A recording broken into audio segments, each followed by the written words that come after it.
Qadın bir evin xanımıdır. Qadın bir kişinin yarıdır. Qadın övladların anasıdır. Qadın 4 fəslin baharıdır. Əziz qadınlar, sizi 8 mart Beynəlxalq Qadınlar Günü münasibətilə ürəkdən təbrik edir. Sizə əsl qadın xoşbəxtliyi arzu edirəm. Üzünüzdəki gülüş və təbəssüm heç vaxt tükənməsin. Çiyinlərdə yerin göyün qəmidir. Ah çəkirsən asimana yetişir. Qadınsız ev tufandakı gəmidir. O nə batır, nə limana yetişir. Ağır dərdlər faciənin gücüdür. Nə sevinir, nə də gülə bilirsən.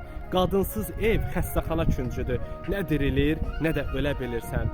Fəlakətdə neçə sir yatır. Səni yıxır, polad kimi o sınmır. Qadınsız ev günəşsiz bir dünyadır. Nə od yansa qızınmır ki, qızınmır. Ey kişilər, sevginizi əzizləyin cahanda. Qadınlığın sədaqətdir ilk adı. Vay o gündən ömrün axır anında gözünüzü qapayan da olmadı. Gözünüzü qapayan da olmadı.